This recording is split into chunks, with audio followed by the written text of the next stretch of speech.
obstacle to navigate, not a chain to accept. Hang up the phone, she ordered, her tone losing edge. I let the phone ring. She stepped forward to grab it, and I simply turned away. The person I called didn't answer, so I tried the next contact. Voicemail greeted me again. As I reached for a third number, a car pulled into the driveway. Perfect timing. Through the window I saw her best friend climb out of a red sports car. Looks like I won't need that ride after all, I said, slipping my phone into my pocket. My wife's eyes widened when she recognized who it was outside. She's here to see me, not you. We'll see about that, she snapped. I moved toward the front door, leaving her holding my keys like a stunned person who just realized she'd badly miscalculated. The doorbell rang before I reached it. Her friend stood on the porch with a knowing smile, like she'd overheard every raised voice through the thin walls. "Everything okay in here?" she asked, glancing past me at my wife. Voices rose in the driveway. I kept my reply calm. "Just a small disagreement about transportation. Nothing we can't sort." My wife appeared behind me, clutching the keys. "We were having a discussion," she said. Her friend looked between us, taking in the scene. My wife with keys that weren't hers, me composed, the air thick with tension. "Discussion about what?" she asked, though her expression suggested she already had a good idea whether I was permitted to use my own car. I answered plainly. Apparently walking was my only approved option. The look that crossed her friend's face was equal parts surprise and disappointment. Not at me, but at my wife. The expression revealed the truth of the power play more clearly than any argument could. Her gaze moved from the keys to me, and I saw the instant she processed what had happened. "You took his car keys?" she asked my wife directly. "It's not like that," my wife stammered, but her friend raised a hand to stop her. "It's exactly like that," she said to me. "She decided you needed permission to leave the house tonight." The silence stretched for a few beats before her friend shook her head. "That's not okay." My wife flushed. "You don't understand the situation." "I understand perfectly," her friend said, colder than I'd heard her before, then turned to me with an apologetic smile. "Need a ride? I'm actually heading out anyway." Before I could answer, she added with a cutting edge, "I actually enjoy having a man in my passenger seat." That line landed exactly where it was meant to. My wife's jaw dropped as if she'd been struck. Her friend had just named the control for what it was and offered me what I'd been denied, making it clear that treating a man with basic decency wasn't foreign to her. "That would be great," I said, grabbing my jacket from the hook. "I appreciate it." My wife finally found her voice. "You can't be serious." "Why can't I be?" I asked. "You told me to walk if I wanted to go out." "She's offering a better alternative." "Problem solved." "She's my friend and she's being more reasonable than you are," I added. My wife clutched the keys like a weapon. "Keep them." "I don't need them tonight," I said. Her friend walked back to the car, clearly disgusted by what she'd witnessed. "Come on," she called over her shoulder. "Let's get you where you need to go." As I moved to follow, my wife grabbed my arm. "Don't you dare get in that car," she hissed. I looked at her hand on my arm, then back up. "Or what? You'll take away something else that belongs to me?" Her grip dropped as if burned. My wife snatched the car keys right from my hand and waved them in my face like I'd reverted to childhood. "Walk if you want to go out," she sneered, that superior tone she perfected over the past months dripping from every syllable. It wasn't about the keys, it was about control, and she believed she held it. I was getting ready to meet friends at a sports bar downtown. Nothing wild, just a few beers in the game, but apparently that counted as too much liberty for her. She'd been escalating these little power plays for weeks, testing my tolerance to see when I'd finally break. "Seriously?" I asked, keeping my voice even. "You're taking my keys now." She crossed her arms, the keys dangling from one finger. "You heard me. If going out is so important to you, walk. Or better yet, stay home where you belong." Where she belonged, as if I were a pet that needed to be kept on a short leash. The old me might have argued, pleaded about working all week and deserving a night with friends, but something had changed in how I viewed these control games. They weren't worth the energy anymore. "All right," I said simply, and pulled out my phone. Her smugness flickered. She'd expected a fight, a begging for my own keys back. When I didn't play the role she'd written for me, Confusion creased her face. "What are you doing?" she asked, watching me scroll contacts. "You said, walk if you want to go out." "I'm finding another way," I replied, casual as if this were the most sensible solution on earth. "Unless you want to give me back what's mine." The keys stilled mid-air. "You're not seriously going to call someone else?" "Why wouldn't I? You made it clear I can't use my own car." I found the number and hit call. Problem solved. Her expression slid from smug to panicked in seconds. This wasn't the script she'd rehearsed. She'd wanted me to cave, to choose staying home over the inconvenience of finding a ride. Instead, I treated her ultimatum as en. Reality hit fast. She'd overplayed her hand. Rather than keeping me home under her thumb, she'd handed me to someone who treated me with the basic respect she refused to show. "This is ridiculous," she said, voice rising and cracking into desperation. "You're my husband. Then act like I'm worth more than a confiscated set of keys and ultimatums," I replied, and walked toward the sports car where her friend waited with the engine running. Through the windshield I could see the disbelief on her face at the whole scene. "You're really doing this?" my wife called after me. I paused at the passenger door and looked back at her in the doorway, still clinging to those keys as if they were a security blanket. "You gave me two choices. Walk or stay home. I'm choosing option 3. "There is no option 3, she cried. "There is now," I said and opened the door. "Thanks for the ride." "Any time," her friend said loudly enough for my wife to hear. A woman should build her man up, not tear him down. Another perfectly placed barb. My wife's face drained of color as the meaning of that hit her. I settled into the leather seat and buckled up. The car smelled faintly of vanilla and the sound system played classic rock at a comfortable volume, the exact opposite of the tense house I'd left. "Where to?" she asked, easing into reverse. "Downtown sports bar on 5th, I said, "and thank you for this." "You didn't have to get involved." "Yes, I did," she replied, glancing toward the house where my wife still stood, keys clutched, watching like someone witnessing a crash. What she did was out of line. As we pulled away, she said, "You know she's been doing stuff like this for a while, the controlling behavior." "You've noticed," I said. "Hard not to." She mentioned a few weeks back my wife had been bragging about how she'd trained me to skip nights out. She looked at me. "That's not something to be proud of," she said. The pattern emerged.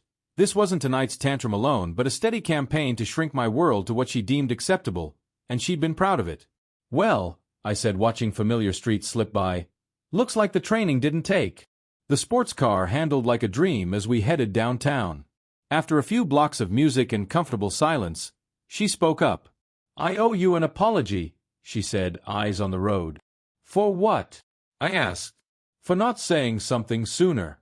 I've seen her chip away at you for months, and I should have called it out." I glanced at her profile. She seemed sincere. "It's not my job to referee your marriage," she added. "Maybe not, but friendship means calling out bad behavior." She shifted lanes with ease, engine humming. What she did tonight was the last straw for me. My phone buzzed with texts. I glanced and saw my wife's name. Another buzz, then another. "Let me guess," my friend said, noting the rapid notifications. "Suddenly she wants to talk." The messages rolled in, the first angry. "This is embarrassing. Come home." The next bargaining, "We can discuss this if you come back." Then desperate, "You're making a scene in front of my best friend." I showed the screen at a light. My friend snorted. "Now she cares about appearances," she said. "Should have thought about that before she used your keys as a power move." Another buzz became a call. I declined and silenced the phone. "You know what's crazy?" my friend continued as the light turned green. "She talks about you all the time, how successful you are, how other women flirt with you. Funny way to show it." The puzzle pieces clicked. Her control was born from insecurity. She was so terrified of losing me she tried to make it impossible for me to go anywhere else. The irony felt suffocating. When I asked what she'd said to that, my friend shrugged. "That I don't understand marriage because I'm single," she said, pulling into a spot across from the bar like she'd done this before. "Marriage requires compromise and sacrifice," she added. "Sacrifice, perhaps, but not surrendering one's dignity." She turned to me, finally meeting my eyes. What she did has nothing to do with compromise. That was pure control. My phone began buzzing relentlessly. Now 17 missed calls in 10 minutes. She's panicking, my friend observed, watching the screen light up. Good. Maybe now she'll feel what it's like when someone controls your freedom to come and go. We stepped out of the car and my phone continued to vibrate in my pocket. The bar was warm and busy for a weeknight, lights spilling onto the sidewalk with laughter and chatter. You sure you don't want to answer that? She asked, nodding at my still buzzing pocket. I can walk if I want to go out, but I found a better way to get here, I said. If she wants to speak, she can do it when I get home. My friend smiled, genuinely pleased for the first time all evening. You want company? She asked. I looked at her and decided to power the phone off completely. I think that sounds perfect. And thank you, for the ride, for speaking up, for refusing to pretend this was normal. Don't thank me yet, she said, holding the bar door. Wait until you see how she reacts if she finds out I stayed for drinks too. Inside, I felt something I hadn't in months. Relaxed. No walking on eggshells, no calculating which word would set off another control episode, no anxiety about whether plans would be approved or sabotaged. The bartender greeted us with a grin. What can I get you? He asked. 2 whiskey sours, my friend said. And keep them coming. We're celebrating. Celebrating what? He asked. She looked at me with a mischievous grin. A man rediscovering his backbone. The bartender laughed and started mixing. It felt good to be around someone who didn't constantly look for reasons to be offended or dominate a conversation. 3 hours later, when I turned my phone back on, it showed 47 missed calls and 62 texts. My friend dropped me off around 11:30, and as we turned onto our street, every light in the house was blazing. My wife paced to the window like a caged animal. When the red sports car pulled up, she was at the front door before we even reached the walkway. Thanks for tonight, I told my friend. I needed that more than I knew. Any time, she said. And remember what we talked about. You deserve respect, not being treated like property. The front door swung open just as I reached it. My wife stood there in pajamas, hair wild, eyes rimmed red. Where the hell have you been? She screamed before I'd climbed half the steps. Out, I answered simply, walking in as I'd told her I would. She slammed the door so hard the windows shook. I called you 47 times, she cried. 47, I said calmly. I saw the missed calls when I turned my phone on. Did you need something urgent, or were you checking to make sure I was walking like you told me to? Her face went the particular red of someone about to lose control. You were with her the whole time. Her name is Jessica. She's been your friend for 8 years and she gave you a ride. Problem. Her voice cracked on that last word. Maybe she could see from my expression that her usual moves wouldn't work tonight. Let me get this straight, I said, cold and measured. You took my car keys. You told me to walk. Your friend offered me a ride. I accepted. And now you're mad I did exactly what you told me to do. That's not what I meant, she wailed. Then say what you mean. Use clear words instead of games. She began pacing again, hands shaking. I meant you should have stayed home. Then say that, I said. You didn't, did you? You told me to walk if I wanted to go out. So I found a way to go out without walking. Your friend was more respectful in 4 hours than you have been in 4 months. Don't you dare compare me to her. Why not? I asked. She treated me like an adult. She didn't take my possessions. She didn't issue ultimatums. She genuinely enjoyed my company instead of treating it like a burden. Tears filled my wife's eyes, but they were hot with anger, not sorrow. She accused my friend of flirting. Was she flirting? Or was she simply treating me with basic decency? I countered. Compared to how you treat me these days, that looks like flirting. That stopped her pacing. She stared at me as if I'd slapped her. How I treat you? I'm your wife. I run this household. I cook. I do your laundry. Apparently that gives me the right to control when you go out and take away your keys like some teenager. I was trying to keep us together, she screamed. At last, a scrap of honesty emerged, but it was too late. So your solution was to make sure I couldn't go anywhere or talk to anyone else, to shrink my world until you were the only thing in it. I didn't, she sobbed. Yes, you did, I said. And the really sad part is I used to come home happy to see you. I chose you again and again. Instead of trusting that, you decided to lock down my choices. She broke down into ugly sobs, the kind that tore through whatever remnants of composure remained. She plucked the car keys straight from my hand and dangled them in front of me like I'd regressed to a child. Walk if you want to go out, she said, that patronizing cadence she perfected over the last few months pouring from every syllable. It wasn't about the keys at all. It was a control move, and she believed she'd won. I was dressed to meet friends at a sports bar downtown. Nothing wild, just beers and the game, but apparently that was too much freedom. She'd been ratcheting up these little power plays for weeks, seeing how far she could push me before I cracked. Seriously? I asked, keeping my voice steady. You're taking my keys now? She crossed her arms, the keys swinging from a finger. You heard me. If going out matters so much, walk. Or better yet, stay home where you belong. Where she belonged, as if I were a pet to be kept on a leash. The old me might have argued and pleaded about working all week and deserving a night out, but something had shifted in how I saw her stunts. They weren't worth the fight. All right, I said, and pulled out my phone. Her smugness faltered. She'd been waiting for a meltdown, a begging, the exact scene she'd scripted in her head. When I didn't play along, confusion spread over her face. What are you doing? She demanded as I scrolled my contacts. You said, walk if you want to go out. I'm finding another way, I replied, casual as if this were the most sensible option. Unless you plan to give me back what's mine. The keys stopped swinging.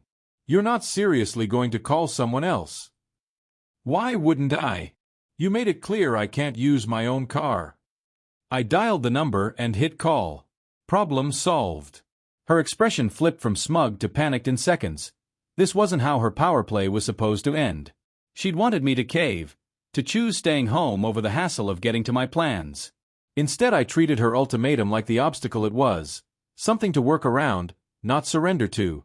Hang up the phone, she ordered, the authority leaking out of her voice. I let it ring. She stepped forward to grab my phone. I turned and ignored her.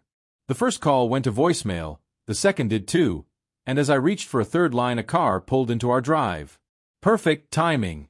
Through the window, I saw her best friend climb out of a red sports car.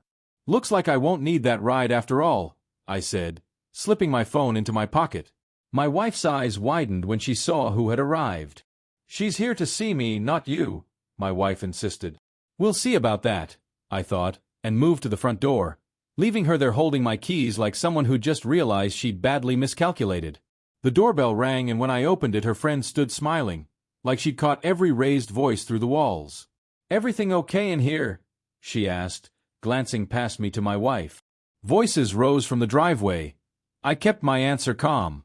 Just a small disagreement about transport. Nothing we can't sort. My wife came up behind me, clutching my keys. Her friend looked between us. My wife holding car keys that weren't hers, me composed, the air taut enough to cut. Discussion about what? She asked, though her look suggested she already had a good idea whether I was allowed to use my car.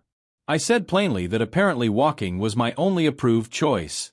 The look on her face was a mix of surprise and disappointment, not aimed at me, but at my wife. Her eyes tracked from the keys to my face, and I caught the exact second she processed what had happened. You took his car keys? She asked my wife directly. It's not like that, my wife began, but her friend held up a hand.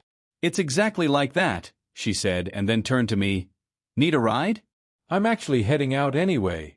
Before I could answer, she added, sharp and deliberate, I actually enjoy having a man in my passenger seat.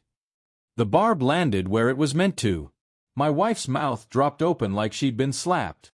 Her friend had just exposed the control play and offered me what was being withheld, while making it clear that treating a man with basic respect wasn't foreign to her. That would be great, I said, grabbing my jacket. I appreciate it. My wife stammered. You can't be serious. Why not? I asked. You told me to walk if I wanted to go out. She's offering a better way. Problem solved. She's my friend and she's being more reasonable than you are, I added. My wife clutched the keys like a weapon. Keep them, I said. I don't need them tonight. Her friend walked back toward the car, disgust clear in her movements. Come on, she called. Let's get you where you need to go. As I moved to follow, my wife grabbed my arm. Don't you dare get in that car, she warned. I looked down at her hand on my arm, then up at her face. Or what? You'll take away something else that belongs to me? She let go like she'd been burned. Reality sank in. She'd overplayed her hand. Instead of keeping me home by fear, she'd handed me to someone who treated me with the respect my wife had refused to give. Her voice rose and frayed with desperation. This is ridiculous. You're my husband. Then act like I'm worth more than a confiscated handful of keys and ultimatums, I replied, and crossed the porch to the sports car where her friend waited with the engine running. Through the windshield my wife watched in disbelief. You're really doing this? She called after me. I paused at the open door and looked back at her standing in the doorway, still clinging to those keys like a security blanket. You gave me two choices. Walk or stay home. I'm choosing option 3. There is no option 3, she insisted. There is now, I said and slid into the passenger seat.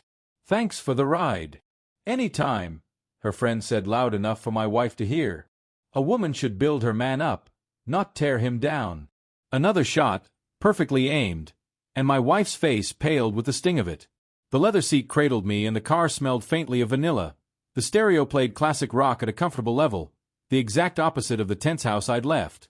Where to? She asked, easing into reverse. Downtown, sports bar on 5th, I said. And thank you. You didn't have to get involved. Yes, I did, she answered, glancing toward the house where my wife still stood clutching my keys like they might restore some lost power. She's been doing this for a while, the controlling behavior. You noticed, I said. Hard not to. She told me my wife had bragged about training me not to go out, how easy it was to manipulate me into staying home. That painted the pattern.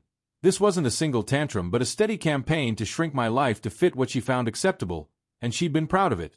Looks like the training didn't take, I said, watching the familiar streets slide by. The sports car handled beautifully as we headed downtown and, after a few blocks of music-filled silence, she turned to me. I should have said something sooner, she admitted. I watched her chip away at you for months and hoped she'd stop. It's not my job to referee your marriage, I said. Maybe not, but friendship means calling out bad behavior, she replied. My phone buzzed. Messages from my wife lit the screen in quick succession. Let me guess, my friend said. Now she wants to talk. The texts were a rapid mix of anger, bargaining, and panic. This is embarrassing. Come home. Then, we can discuss this like adults if you come back. Then, you're making a scene in front of my best friend. My friend snorted and pointed out that my wife cared about appearances now when she hadn't cared about my dignity. Another buzz became a call. I declined and silenced the phone. She talks about you constantly. How successful you are, how other women flirt with you, my friend said. Funny way to show it. The pieces clicked. The control came from insecurity, a fear so deep she tried to eliminate any choice I might make. The irony was suffocating. We pulled into a space across from the bar. My phone began lighting up with missed calls. 17 in 10 minutes. She's panicking, my friend observed. Good. Maybe now she'll know what it feels like when someone else controls your freedom. We walked into the warm, crowded bar. She asked if I wanted company and I powered my phone off, deciding to be present for the first time in months. Thank you for the ride, for speaking up, for not pretending what happened was normal, I said. Don't thank me yet, she said, holding the door as she promised to stay for drinks too. Inside, laughter and music replaced the tightness that had been constant at home. The bartender, friendly and quick, asked what we wanted. 2 whiskey sours, she said, and keep them coming. We're celebrating. Celebrating what? The bartender asked. A man rediscovering his backbone, she grinned, and the bartender laughed while starting the drinks. For the first time in ages I felt relaxed. No tiptoeing around triggers, no calculation of which words would explode into control. When I turned my phone back on 3 hours later, it flashed 47 missed calls and 62 texts. My friend drove me home around 11:30 and every light in the house was blazing. My wife paced the window like an animal in a cage. The red sports car pulled up and she was at the door before we reached the walkway. Thanks for tonight, I told my friend. I needed that more than I realized. Any time, she said. Remember what we discussed. You deserve respect, not to be treated like property. The front door slammed open as I reached it. My wife stood there in pajamas, hair wild, eyes rimmed red. "Where the hell have you been?" she screamed. "Out," I answered simply, walking past her into the house exactly as I'd promised. She slammed the door so hard the windows rattled. "I called you 47 times, she cried. 47, I repeated calmly. "I saw the missed calls when I turned my phone on. Did you need something urgent, or were you checking to make sure I was walking like you told me to?" Her face flushed that particular red that means someone's about to lose control. "You were with her the whole time. Her name is Jessica. She's been your friend for 8 years and she gave you a ride. Problem." Her voice cracked on that last word. Maybe she saw by my expression that her usual games wouldn't work tonight. "Let me make sure I've got this straight," I said, cold and measured. "You took my car keys. You told me to walk if I wanted to go out. Your friend offered me a ride. I accepted. And now you're mad that I did exactly what you told me to do." "That's not what I meant," she wailed. "Then say what you mean. Use clear words instead of games," I said. She began pacing, hands shaking. "I meant you should have stayed home." "Then say that," I replied. "You didn't, did you? You told me to walk, so I found a way to go out without walking. Your friend was more respectful to me in 4 hours than you have been in 4 months. Don't you dare compare me to her." "Why not?" I asked. "She treated me like an adult. She didn't take my belongings. She didn't hand me ultimatums. She genuinely enjoyed my company instead of acting like it was a burden." Tears welled in my wife's eyes, but they were angry tears, not sorrowful ones. She accused my friend of flirting. I asked if perhaps treating me with basic decency looked like flirting compared to how I'd been treated lately. That stopped her pacing. "How I treat you," she shouted. "I'm your wife. I run this house. I cook. I do your laundry. That gives me the right to control when you go out and take your keys away like a kid who missed curfew." "I was trying to keep us together," she sobbed. Finally, a shred of honesty, too little and too late. "So your solution was to make sure I couldn't go anywhere or talk to anyone else, to shrink my world until you were the only person in it." "I didn't," she whispered. "Yes, you did," I said. "And the really sad part is I used to come home happy to see you. I chose you over and over. Instead of trusting that, you decided to lock down my options." She broke down into ugly sobs and I was scared, not for myself but for what we'd become. "You're successful. You're attractive. Women notice you," she cried. "I thought you thought what? That the only way to keep me was to trap me? I thought if I let you go out whenever you wanted, you'd realize you could do better than me." Her confession hung between us. All those months of control, those ultimatums and manipulations, rooted in her own fear and insecurity. Understanding the why didn't excuse the what. "So you decided to prove you were right by treating me so badly I started thinking I could do better," I said. She looked up through her tears and I watched the exact instant she realized she'd engineered her worst fear. "Tonight your best friend showed me more respect in 4 hours than you've shown me in months. She didn't take my keys, didn't give me ultimatums. She treated me like someone worth being around." "She's trying to steal you from me," my wife said. "She doesn't have to steal anything. You hand me away each time you pull stunts like tonight." My phone buzzed. Jessica's name lit the screen. The message read, "We need to talk. There are things you should know."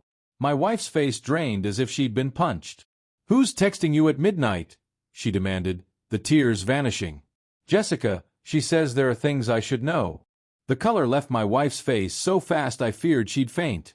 "Don't answer that," she begged. But her reaction told me I needed to hear it. I called Jessica back.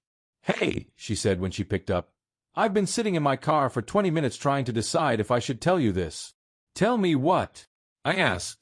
My wife frantically shook her head, mouthing no.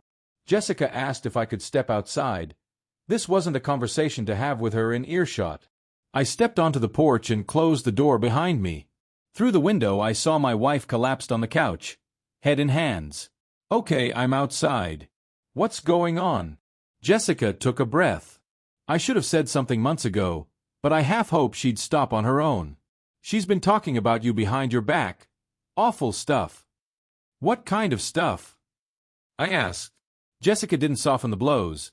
My wife called me boring, predictable, said she'd settled when she married me, boasted about how easy I was to control, laughed about manipulating me into staying home by pouting or picking fights. Each description landed like a physical strike. There's more, Jessica said quietly. She's been flirting heavily at the gym and bragging about it to us, saying it's nice to feel desired by other men, unlike her roommate husband at home. The phrase, roommate husband, made my stomach lurch.